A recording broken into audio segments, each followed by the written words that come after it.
23º episodio de la segunda temporada de nuestro podcast Magestio te habla, y este deberíamos celebrarlo viendo Space Jam, la original, ¿eh? Lo digo para el que no tenga claro por qué, porque me siendo 23º igual uno no se da cuenta de que es el episodio 23, el número de Michael Jordan. Que no me acuerdo luego nunca de números de nadie, pero el de Jordan lo tengo como marcado en el alma. Y no sé, será porque me tocó de pequeño, ¿no? La época suya de máximo esplendor. Y cuando salió Space Jam, cuando era la estrella de todo el mundo y lo más deseable que había en la vida era una ser Jordan. Ahora ya de adulto me las pillo, que me gustan un montón todavía. Estoy de lanzamiento esta semana. Tenemos un nuevo producto en la tienda. Tenemos nuevos productos todas las semanas, pero tenemos un nuevo producto nuestro, que es el 3 en raya. Es una versión que tengo del juego que publicara Martin Gardner en el Mathematical Magic and Mysteries con detalles de Vernon, y al que le hice yo mi versión original de esto hace unos 7 años en los Secret Files, que cambio algunas cuestiones estructurales del original, al que le introduzco una idea que es la de una carta elegida. Te voy a hablar un poco de la estructura del juego en un minutín, pero déjame también que haga un poco de cosa de esta publicitaria, que a veces también toca. Tengo ahora un montón de lanzamientos nuestros en casilla de salida, y creo que va a haber una época en la que en vez de dosificarlos los voy a ir soltando ya. Eso es porque desde que más o menos se nos planteó la necesidad de la mudanza, casi no tuvimos tiempo para hacer las últimas fases de la producción de las cosas nuevas que queríamos sacar.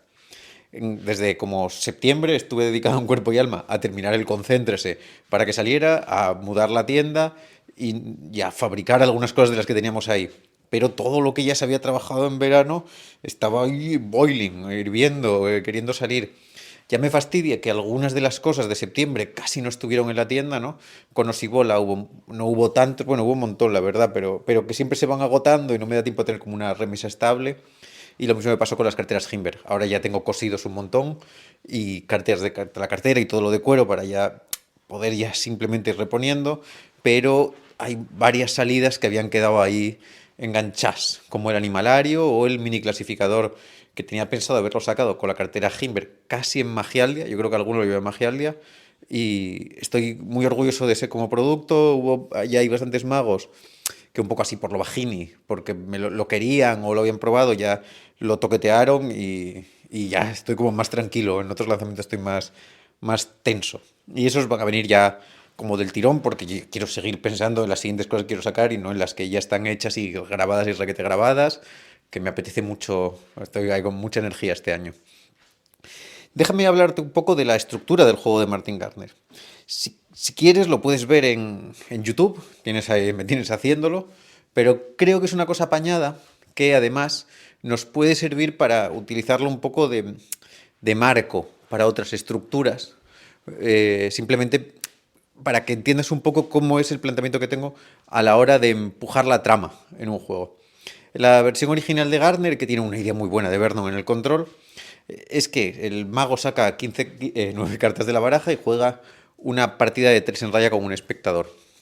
Los dos al final empatan y se descubre que en el empate había una cosa bonita, y es que los valores de las cartas forman un cuadrado mágico de 15, que si quieres lo puedes tener predicho. El juego era interesantísimo en ese sentido, pero le falta como un disparador de la acción, ¿no? ¿Por qué jugamos? ¿Para qué jugamos? ¿Dónde está la respuesta del asunto?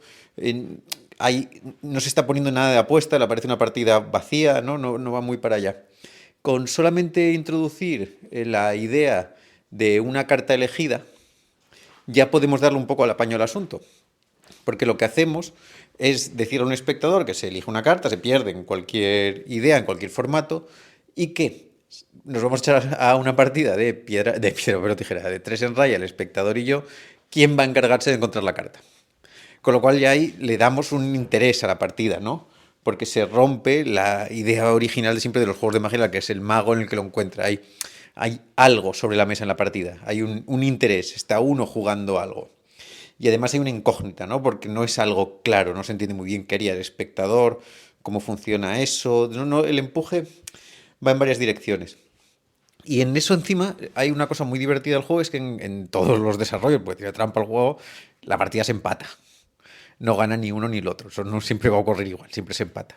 Con lo cual se abre de repente un tercer escenario en el juego, que era igual de sorprendente, incógnita, inesperada que el anterior, porque no resuelve la trama. La trama que planteamos es que el que gane, el que pierda, encuentre la carta y de repente frente a un empate eso no puede funcionar.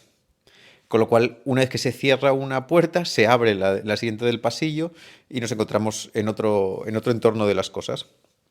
Y ahí entonces lo que se plantea es, de repente se descubre una imagen y es que se había conseguido eso entre los dos. Como se empató, la lógica sería que entre los dos se encontrara. Y se ve que se forma el cuadro mágico.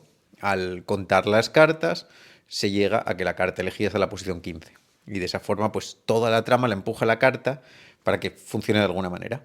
Ese es tal y como están los Secret Files. Y aquí lo que le añado es la idea de la revelación final en el dorso de la carta, en el que al dar la vuelta a las cartas se ve la carta elegida. Y está bien, porque cuando parece que todo está en el plano del juego, en el que estamos simplemente interactuando el espectador y nosotros, y ahí ya acaba, de repente se puede proponer una idea extra, y es que entre los dos se ha creado una obra común que solo podría haberse producido de una manera. Y es esa, y se enseña esa revelación. Y yo estoy muy contento con esa estructura que hace que el juego siempre tenga como un paso por delante al que le interese avanzar, ¿no? Que a veces lo que nos ocurre es que no hay ningún sitio al que el juego quiera ir, o bien que el camino está tan trillado que el espectador ya sabe a dónde va. Y jugar con estas expectativas siempre es interesante. Fíjate bien, pues si te sirve para montar alguna estructura un poco diferente, que lo que hacemos es empezar con un juego tradicional. Una carta se elige y se pierde. De repente, frente a eso, que la lógica sería que nosotros la encontremos, que es como se producen todos los juegos, planteamos una incógnita. La que sea, aquí es que nos lo vamos a jugar, pero puede ser cualquiera. Hay de repente una nueva cosa que cerrar. Y esa incógnita, cuando parece que se resuelve, no se resuelve como estaba esperado, con lo cual hay un segundo choque. Y frente a eso se produce una respuesta, que es el final mágico, que cierra con las dos fases anteriores. Te lo digo como una estructura abstracta, que es así como difícil de ver, pero que te puede interesar para trabajarlo. Y además le puedes echar un vistazo al juego, que lo tenemos en la web, está muy guapo, tiene mis instrucciones y viene con todas las explicaciones, que a mí me gusta mucho tenerlas, y apoyas un poco a Magia Studio, que no hace falta que nos apoyes, o sea, que nos puedes apoyar simplemente psicológicamente, escuchando esto, o formando parte de nuestro Telegram, o simplemente haciendo magia y gustándote la magia, que eso quede ahí dicho.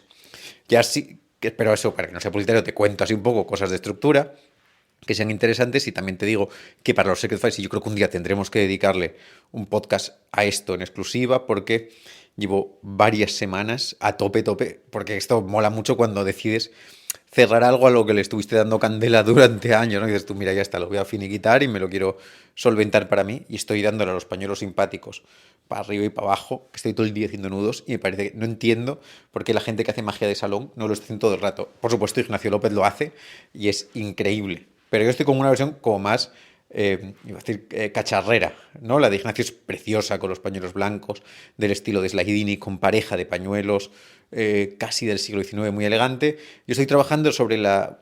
Es que no me acuerdo quién es el autor de esta. Está publicada en el Rise Encyclopedia of Silk Magic, pero la puedes ver que cuando lo hablemos será un poco con lo de Paul Potassi, que ya lo dije anteriormente.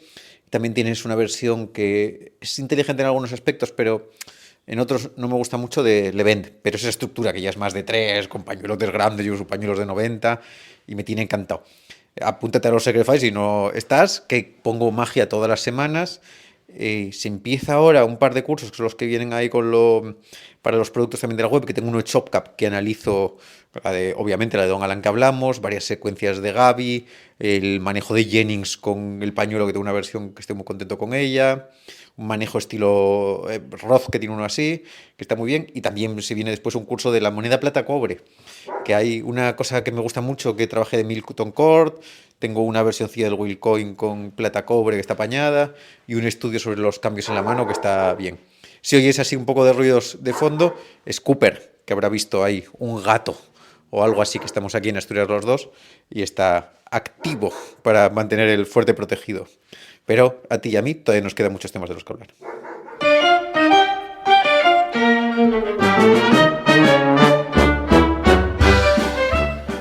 Te voy voy a contar dos anécdotas para contarte una ideita que se me está pasando últimamente por la cabeza, como un autoexamen, personal. Una es de videojuegos, la voy a contar de primeras, para que si no te gustan, la puedas ya obviar rápido y tener un momento de intimidad con tu propio ser escuchando esto. Y es que desde la Navidad hasta ahora me he terminado, bueno, varios juegos, unos cuantos más, pero en concreto, uno no lo terminé. El Metal Gear Solid Delta, o sea, el remake del 3, además ahora se viene el remake del 4 y me terminé otra vez el año pasado el uno y el 2 para poder darles ahí cañita. Y estoy jugando el Death Stranding. Y con eso le doy a Hideo Kojima fuertemente. Y también me di una deuda pendiente, porque uno de mis juegos favoritos es Nier Automata, de jugarme Nier Replicant, que es un juego de Yoko Taro, un japonés que me encanta.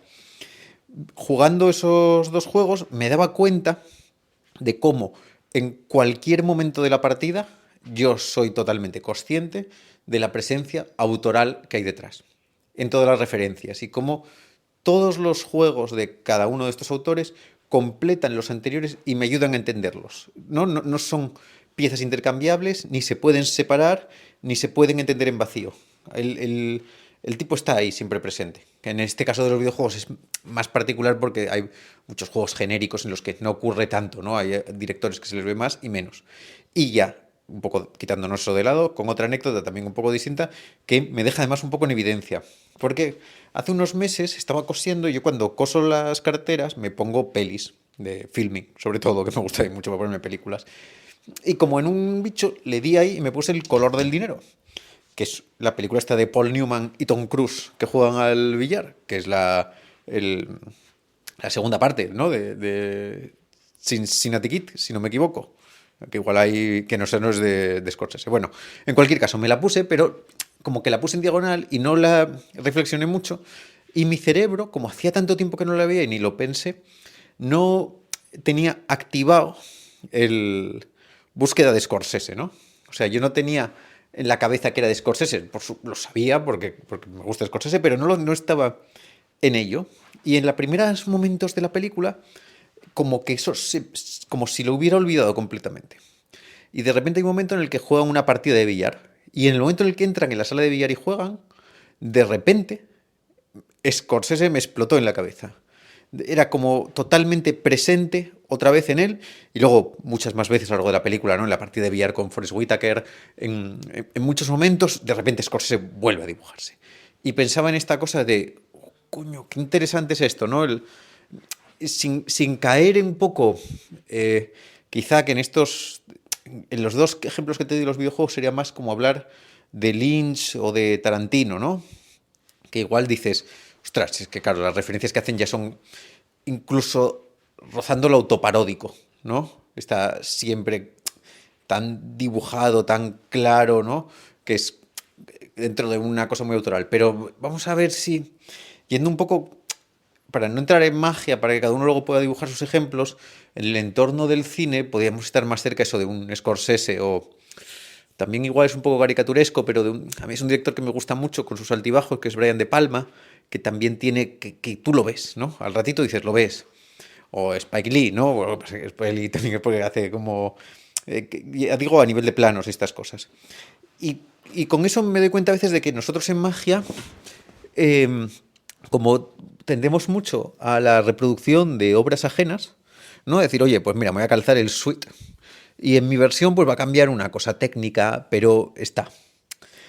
Nos desdibujamos, nos perdemos un montón y dejamos de estar presentes porque no hay que olvidar que, por poner una parte, esta de El color del dinero es la segunda parte de una película que no es de Scorsese, ¿no?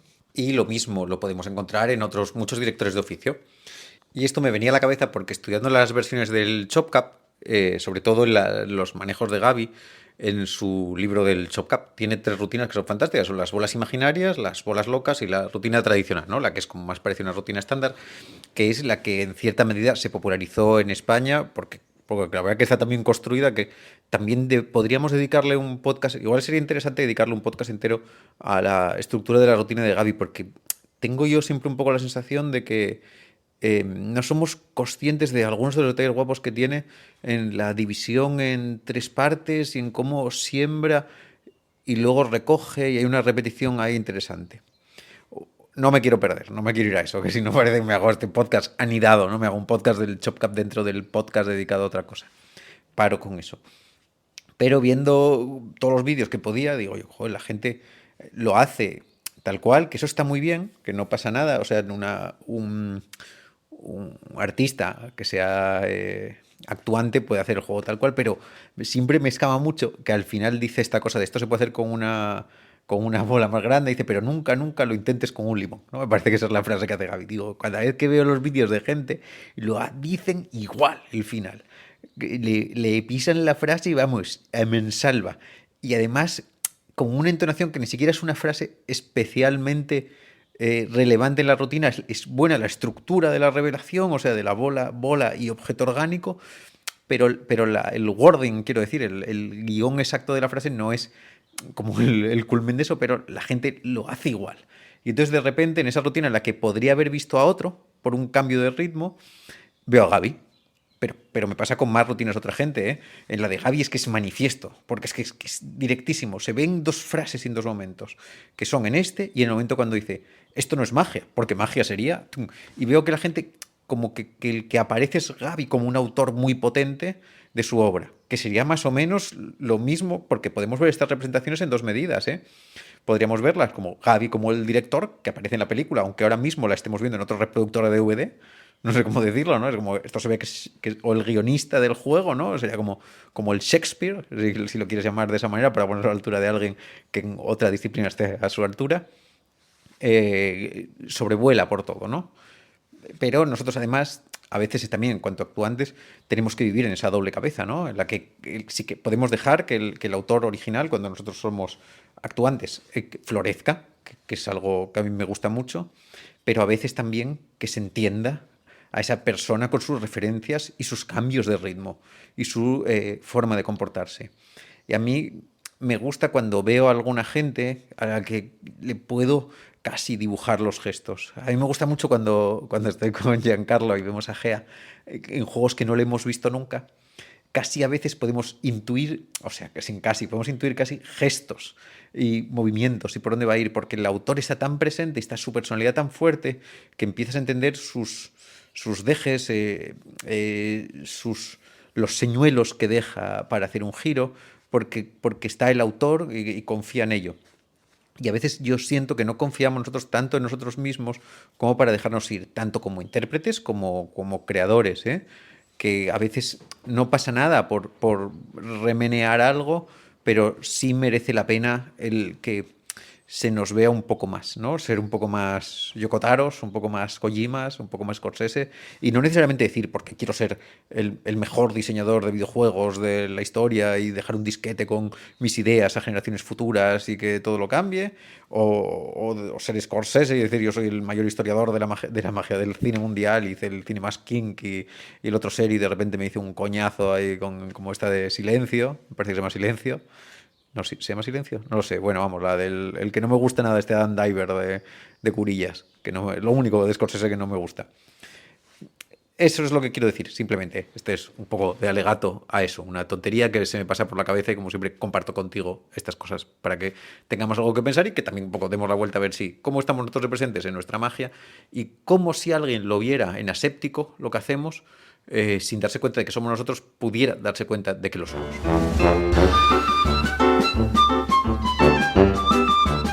No solo es semana de inicio con el lanzamiento de un juego, es semana de final. Bueno, de final es como muy dramático para decir que no es de final, pero me encajaba bien la frase y es que esta semana, bueno, a finales de la semana pasada, se agotó la primera tirada del volumen 1 de Concéntrese. Eso para mí es una verdadera barbaridad.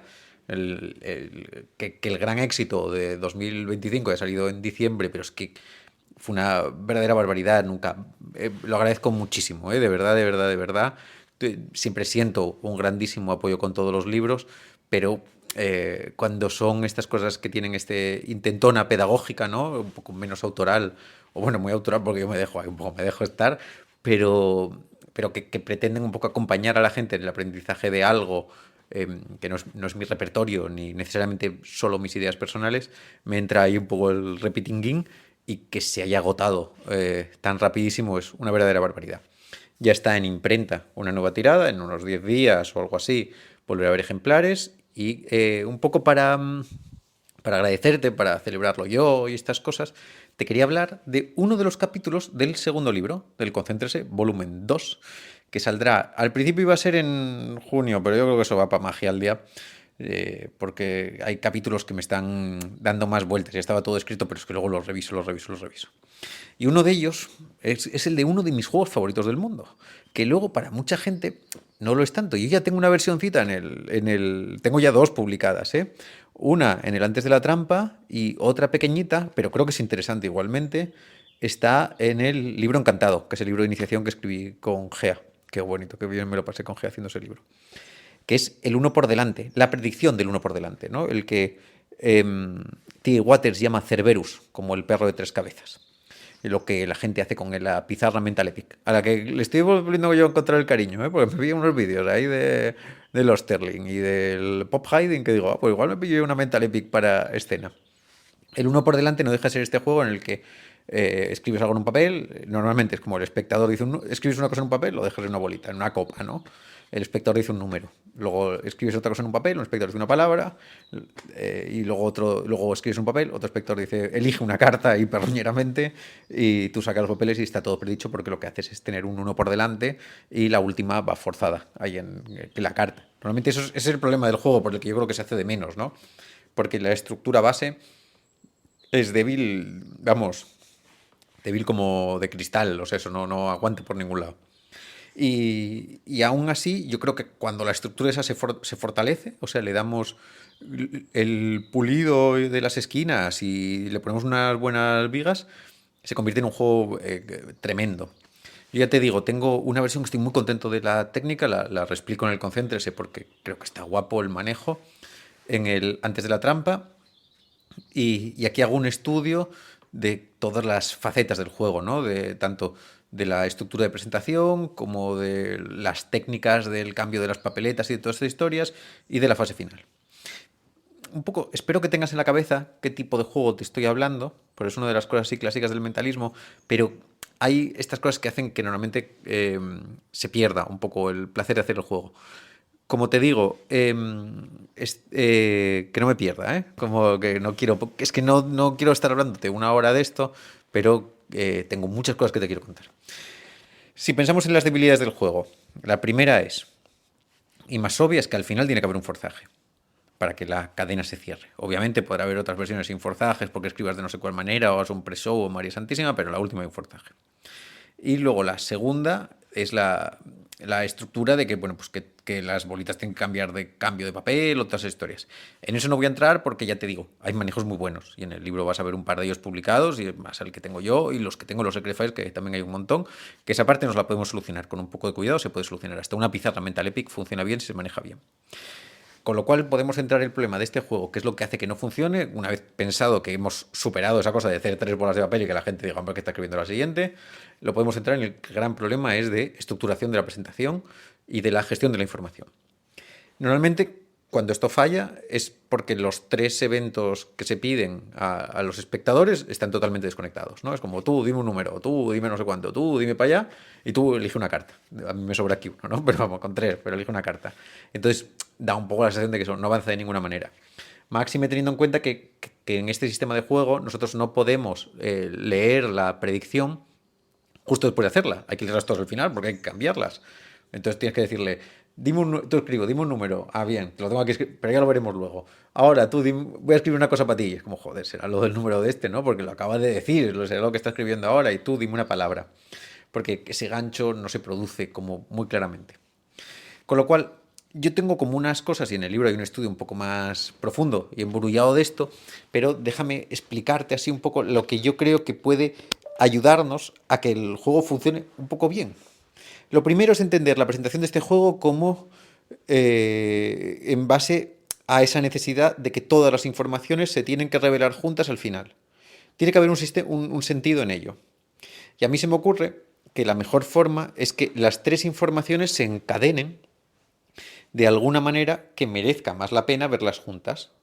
Lo que hago en la versión que tengo publicado en Antes de la Trampa es que propongo escribir el piloto de una serie de misterio. El primer inspector va a decir dónde se encuentra el cadáver, el segundo cuál fue el arma del crimen y el tercero qué carta sostiene la mano. Luego hablaremos de ese punto.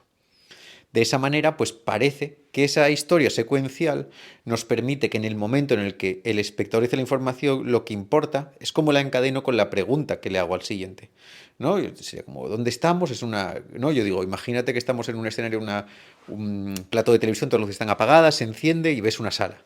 ¿En qué sitio del mundo estamos? ¿Dónde se cometió el crimen? El espectador dice, en una piscina. Digo, perfecto, estamos en una piscina, voy al otro, el cuerpo está aquí, ¿con qué arma? Y de esa forma, ese encadenamiento hace que parezca que tenga más sentido, que solvente toda la información de golpe antes de revelarla. Esto es un sistema secuencial, ¿no? Cada espectador aporta una información que completa la de anterior para que tengamos una historia que se revele al final. Pero también podríamos hacer un dibujo en completo, ¿no? Decir, por ejemplo, imagínate que yo te digo, vamos a pintar un cuadro entre todos. Y voy a describirlo, ¿no? Es como, y tú vas a decir el color, y tú vas a elegir el tema, y tú vas a elegir el no sé cuánto. De tal manera que entre los tres completen un dibujo de algo. O sea, acciones secuenciales o que completen algo.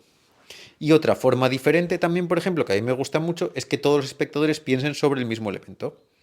Que, por ejemplo, yo les enseñe una hoja en blanco y cada uno diga cómo se imagina una persona dibujada ahí. Estoy intentando usar ejemplos muy absurdos, ya un poco a propósito, ¿no?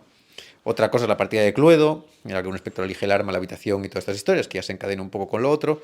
Y en cualquier caso, en estos asuntos, el problema siempre que vemos estos juegos es que nosotros, para escribir uno por delante, necesitamos que el espectador nos diga la información. Es importante que se entienda que la información ya está escrita, que todo eso esté claro y que con eso podemos avanzar al segundo espectador. Sin embargo, si no queremos luchar esa batalla, todavía tenemos dos estructuras diferentes. Una que viene, si no me equivoco, de Bob Cassidy, es que el espectador, si el espectador escribiera en un papel su información y nosotros le hacemos un vistazo, no nos la tiene que decir. Podemos obtenerla secretamente. Y no solamente tiene que ser un vistazo a un papel, podría ser un dadito de estos como el televisión, que es el dado este adivino, el que tocándolo sabes el color, bueno, ese sería el dice cipher, el televisión hay que hacerle la trampa. O cualquier juguetito de ese tipo en el que pudieras tú echar un vistazo. Las tres papeletas del Kaplan, uno de los funcionamientos anda por ahí, con los juegos de tres papeletas del Baker de adivinaciones. Pero que tú pudieras hacer vistazos, en lugar de pedir la información, hacer vistazos. De esa forma no la tienes que decir y es interesante porque puedes pasar a cada una y el misterio solo se resuelve cuando debe. Y un tercer sistema que también me encanta, que ese también está publicado en la revista Saisigi, me fastidia porque yo pensé que se me había ocurrido a mí, pero no se me tuvo que ocurrir a mí, porque además uno de los métodos que uso es el de la revista Saisigi, que se llama, no me acuerdo cómo se llama el juego, pero lo siento, no me acuerdo, iba a decirlo, me iba a lanzar un triple, pero es algo como una cosa de una feria, que es que los espectadores hagan acciones, que sean manifiestas en el momento. De tal manera que el espectador, en lugar de decir algo, haga algo. Que puede ser tirar unos dados, pero en el de la feria, creo que se marca de Dream, si no me equivoco. Se llama marca de Dream. Y no me acuerdo del nombre del autor, ¿eh? Que en el primero tires una pelota, unas latas, y veas cuántas latas cayeron. Que el segundo espectador tire balones de baloncesto, una canasta, y vea cuántos encestó. Y que a lo mejor el tercero tire un dardo en una diana. Y tú apuntas lo que está. Y tú vas transmitiendo un poco eso. Y como la acción es tan interesante de los espectadores, pues la revelación tuya, pues se entiende que se pospone. Pero pensar en esos tres esquemas está muy bien. Y ya nos va a cambiar mucho el asunto. Ya nos va a permitir que la trama... va a ser que yo le doy mucha importancia a la trama interna de los juegos. No es a la historia que contamos, sino a cómo la propia información del juego avanza, ¿no? Y empuja la dinámica. Esa para mí es fundamental. Es una cosa que no sé por qué no se habla tanto, pero yo creo que es la clave de los juegos. Es el ritmo interno del juego, cómo se mueve el juego por sí mismo. Y con eso llegamos a la fase final, que es la del forzaje, que siempre es como, joder, ahora hay que forzar algo. Pop Hayden en el suyo lo resuelve muy bien, porque es una toss at deck, una baraja lanzada, y entonces lo que hace es, la última predicción son las tres cartas de los espectadores, eso ya me gusta mucho. Una cosa que propongo yo siempre es cambiarlo por otro juego. Quiero decir, la tercera, hay muchos juegos de predicción, que son un juego de predicción cuando hay una única salida, no deja de ser un forzaje, y eso le puede dar un giro interesante. Una de las clásicas mías es que lo que pone en el último, cuando le digo al espectador que nombre una carta, en lugar de tener que elegirla, ¿no? Si encaja y el margen de libertad, que no me va a dar tiempo a hablarlo hoy, es homogéneo entre las fases y todo esto, el espectador nombra una carta y lo que pone la predicción es vuelta en la baraja. Y al principio hay una baraja en la mesa y yo uso una baraja invisible y está ahí. Y eso funciona muy bien porque la baraja invisible sé que funciona y va a ir por ahí. En el caso mío, en el del antes de la trampa, lo que tengo es una double decker que tiene X en todas las cartas, esta de 104 cartas, y en la última carta pone X y el crimen es el crimen de la baraja, eso resuelve, yo creo que está apañado. Pero eso funciona bien porque es mejor que forzarlo, porque al llegar en las fases, si las tres lecturas de las predicciones son directas, el juego cae en una planisferia al final, ¿no? Es como pam, pam, pam. Pero si nosotros podemos meter un evento interesante en la tercera, es mejor, entonces podemos convertir esa debilidad clásica en una fortaleza. Si imagínate que la primera pone moneda y en el segundo pone piscina y la tercera pone algo que no se relaciona con lo que dijo el espectador, de repente hay un choque de expectativas, vuelve a ver esa cosa que es tan interesante de que hay algo nuevo y nosotros tenemos la oportunidad de utilizar un elemento o algo que estuviera en la mesa, que ya estuviera de antes, que estuviera inteligentemente colocado, que sea bonito como resolución del misterio, en el que se resuelva con esa información. Imagínate, por ejemplo, que tienes una cajita con un candado y un clasificador en el bolsillo. Y en la última predicción pone en la cajita y tú dices, no, no era eso lo que habías dicho, que es, no, en la cajita será ahí. Y ya vuelcas utilizando una cajita tipo la de Tommy Wonder, la predicción de ahí, y se consigue ese regiro de la información que le da una potencia final más grande, ¿no? Creo que en esta última fase hay tantas posibilidades de jugar, es tan interesantísima y es tan buena que es mucho mejor el olvidarse del forzaje tradicional y pensar en cómo de repente podemos avanzar más allá del papel, ¿no? Porque en el otro caso es, tú dices, yo leo, ¿no? Y entonces, al final, la revelación de las primeras fases está en el papel, con una información que para todos es conocida, ya saben lo que va a haber en el papel. Y si en el tercero es otro objeto diferente que está por otro lado, podemos dejar el papel a un lado e ir a centrarnos en la información al punto que nos interese. Y creo que eso lo hace mucho más interesante. Este es uno de los capítulos del libro. Va a haber un capítulo también de clasificadores, el de papeletas parte 2, test de libro, Kurosuke y Valpates, variados y varias cosas más que ahora no me acuerdo. Pero vamos, estoy ahí a tope con el libro, así que ya está. Te dejo una semana más. Espero que me des comentarios, likes, todas estas cosas, subscribes y nos vemos la semana que viene.